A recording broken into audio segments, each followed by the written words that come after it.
And now introducing Bill Batt.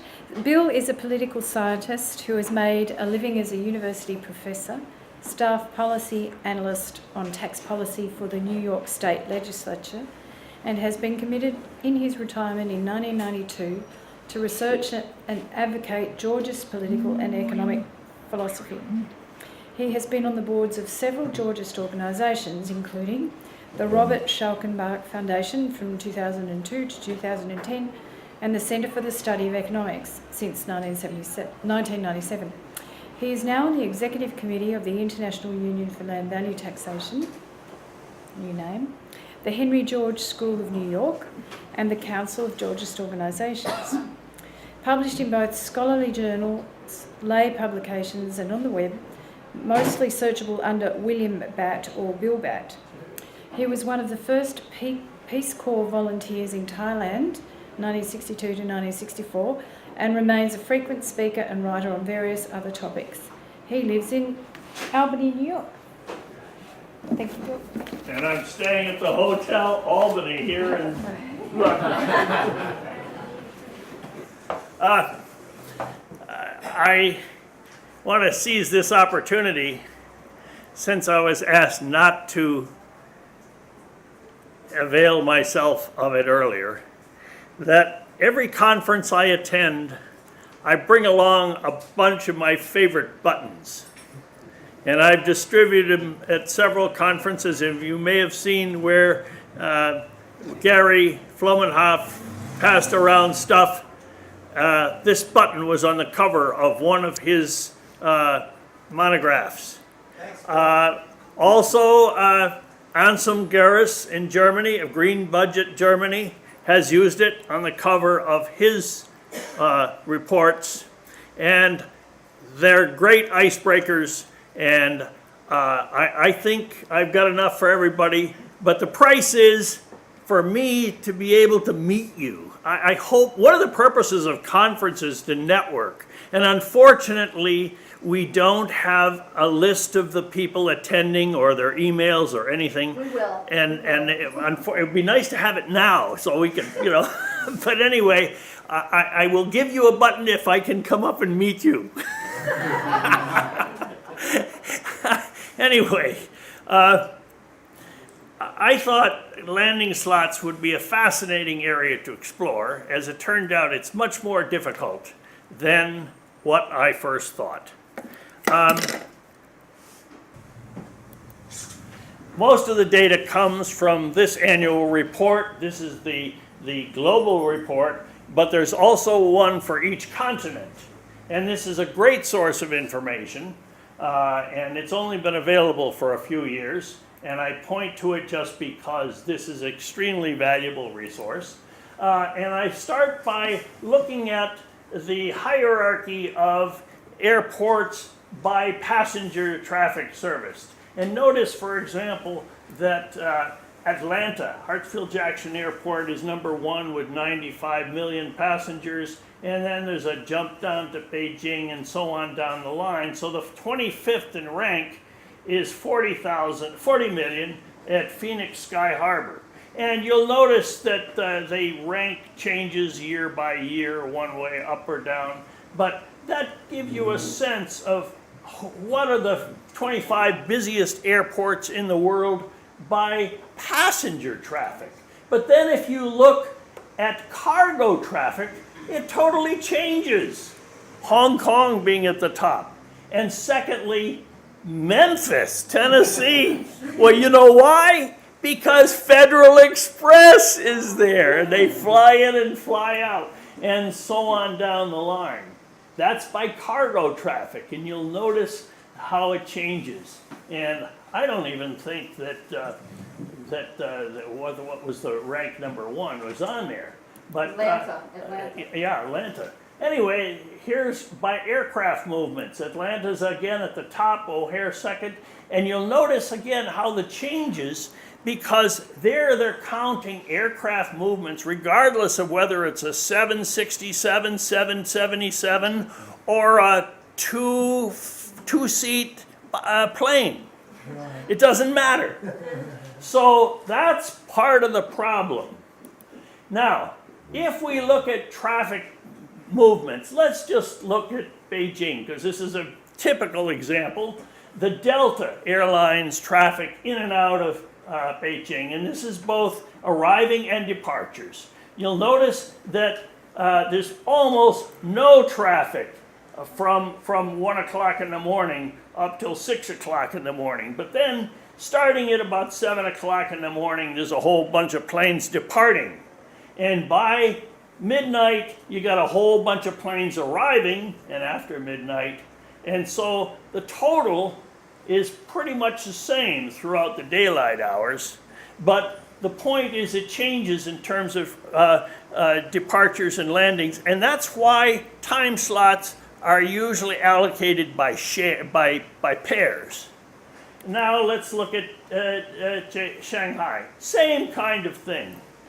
Midnight to, 1 o'clock in the morning, well, midnight up to 6, 7 o'clock, there's almost nothing. But then during the daylight hours, there's where your volume of traffic is. Now, if you look at where the airport landing slots really are a problem, well, New York for one, Kennedy, LaGuardia, and I could also have included Newark, O'Hare, which is Chicago, and Ronald Reagan, which is a special case because of the fact that the politicians don't want to have to drive all the way out to Dulles Airport and then waste an hour or two getting there and getting on a plane from Dulles. They want to zip over in 15 minutes from the Capitol to Ronald Reagan Airport and get out of town. So that's a special case, but it causes problems around Washington. And those are the only ones in the states, at least, that have allocated slots. And I'll define allocated in a minute. All the other airports are unallocated slots. That is, for example, if I go to Albany International Airport, and Albany International is really grandiose just because during this season, when a whole bunch of Arab sheikhs fly in to buy and sell horses and watch the Saratoga racetrack, that makes it an international airport. Otherwise, there's no international traffic.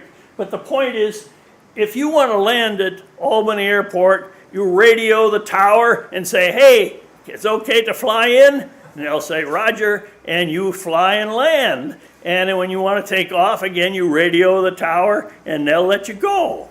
On the other hand, one of the reasons I was underdressed when I was moderating yesterday is because my bag didn't arrive with my flight.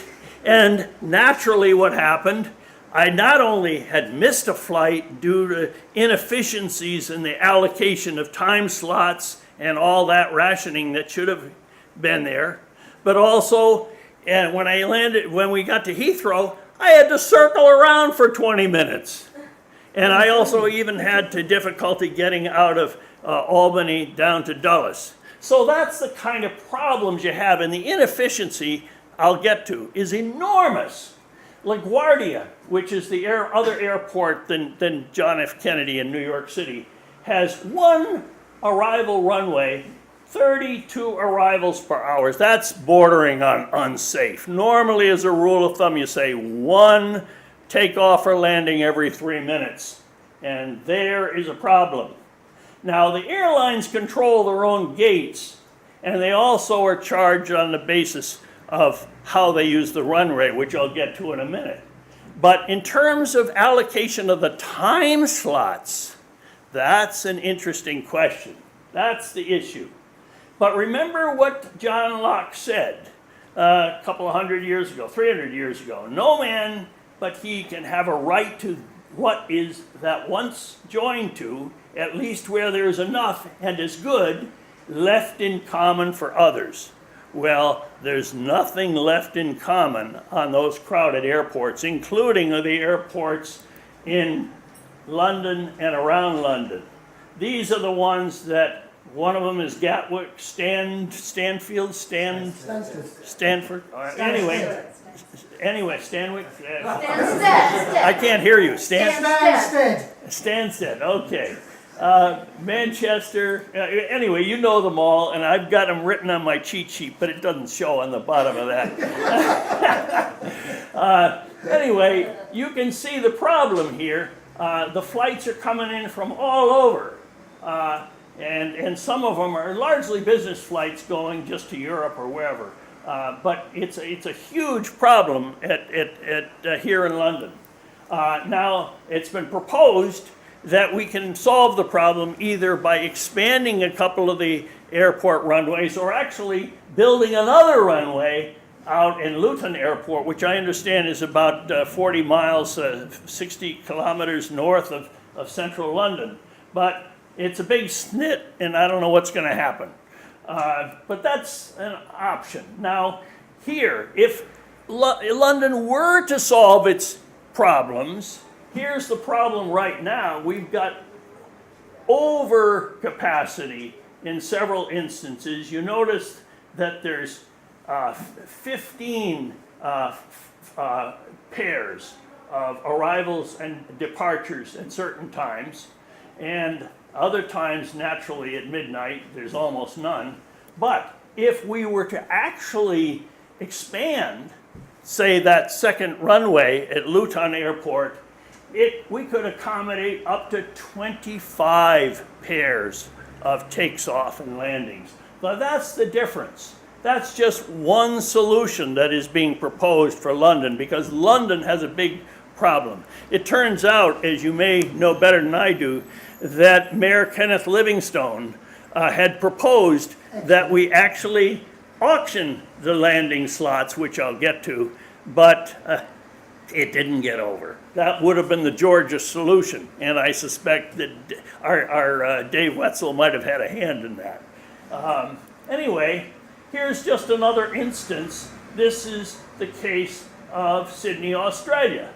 Again, look at the proportion of morning slots, 6 o'clock to 9 o'clock in the morning. You can see takeoff and landing. And then in the evening, same kind of thing. But during midday, it really drops off. And of course, in the late evening and midnight hours, it's almost dead. So it's hard getting good data on the landing fees. These are fees that the airlines are paying to the airports, number one, for rental of the gates. Secondly, they are paying for the right to use the runway, and that is a charge on the basis of how much weight is put on the concrete. The damage, the wear on the concrete is a function of the square of the weight of each tire. So the more tires on the plane, the more the weight is distributed. I can make the same illustration with tractor trailers, or what you call lorries. That is to say, if you've got 18 or 20 wheels, you're going to damage the road much less than if you put that 80,000 pounds on 2 axles or 3. That really beats the hell out of the roads. And the same thing with airport runways. So they're paying for the use of the runway, and they're paying for the gates. And there's usually listed in the annual report, but not always. Now, here again are the landing fees only. Again, not many instances where the millions of dollars, Paris, Bangkok, so on. I converted the baht to dollars, of course. Now, why regulate the landing slots? Again, it's a question of economic efficiency. Interestingly, none of the articles talk about the justice of collecting the economic rent from the publicly owned air. All the articles are interested in is the efficiency of landings and takeoffs at the airport to make sure the production is maximized, optimized. So They want as many flights as possible in and out of the airports. There's nobody talking about the public ownership of the time slots. The airlines worry that they need to have a stronghold at an airport even if they're not using it. They list it as a property asset on their balance sheet in some cases. They see it as property, as I said. The current holders of slots can sell or lease them, but in some cases they must return the lease to the original owner if they don't use it at a certain proportion of time. Okay, I'll get through it. They can swap these time slots, but again, they are property of the airlines. And of course, there's a limited number of takeoffs and landings per hour, a half hour, as I already mentioned. Now, how valuable are these time slots, these pairs of takeoff and landings? Well, it's hard to find. But in one Deloitte Touche audit, they put the landing slot at Heathrow in one case, and it's probably the maximum, of up to 25 to 30 million pounds a pair. Now, if we multiply that by the number of time slots in the course of a day, there's 9,562 time slots. How much revenue could be available if we were to transform that ownership value into economic rent? Now, again, most of these time slots were legacy flag carriers, 99%. British Airways held 41%, BMI held 11%, and Virgin Atlantic 3%. The slots are scarce at Heathrow and Gatwick, as I mentioned. They don't schedule their movements at the best of times. Whichever flight is ready to go, whether it's a Piper Cub or a 747, they go off. And really what we should do is have only the carriers that can afford to buy the time slots by auction rent. Yet then the big planes, which carry a lot of passengers, will go first. And the Piper Cubs will have to go to a peripheral airport, perhaps, or pay the high price if they really want it, if it's Bill Gates or whoever. Mid-sized carriers that then be able to grow. Auctions, as I said, should be pairs, takeoffs and landings, because you really can't take off and not land. Peak slots go to the airlines willing to pay. It leads to more efficient allocation. Now, you could allocate them by the week or by the season. They've proposed that they have auctions every 6 months for a pair of time slots.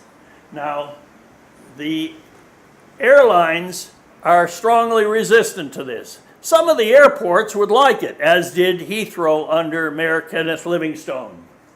And of course, the bids would be state the size of the aircraft, the destination, terminal choice, and so on, all the particulars. And so we need to have simultaneous multiple round auctions and a secondary market for trading slots. Money involved, efficiency and productivity, but also rent for the public use of the time. In the US, one estimate in an FAA paper said that the loss of economic productivity in 1 year was $5 billion. This was to businesses that had to waste time or whatever reason. Just the loss, and that was in 1989. It's probably double that today. So slots are sold where congestion is sufficient, that auction sales are really necessary on a first-come, first-served basis. And it's kind of like the electromagnetic spectrum of the radio and TV. In 1928, they were given away. Kind of the same thing has happened to the airlines. They're all grandfathered. They don't want to give them up. And of course, as I mentioned, the charges are based on aircraft weight. And runway wear is a function of the square of the weight on the tarmac of each vehicle. Auction rent for time slots would comport with all the principles of public goods.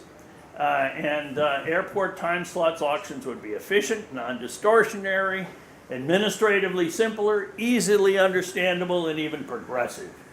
And it would also, as with all our Georgist ideas, give a moral grounding to some of these economic ideas. And lastly, I threw this in just because I think there's an environmental consideration. As I mentioned, my flight had to circle 20 minutes over Heathrow before it was able to land. Look at all those extra CO2 emissions and other emissions that are spewed into the air. And so it's still a huge challenge to get the airlines to agree. And maybe it will be London that cracks the Gordian knot. Or maybe it'll be New York. But it's only a few metropolitan centers that really have the dilemma of constricted airport service right now. Thank you very much.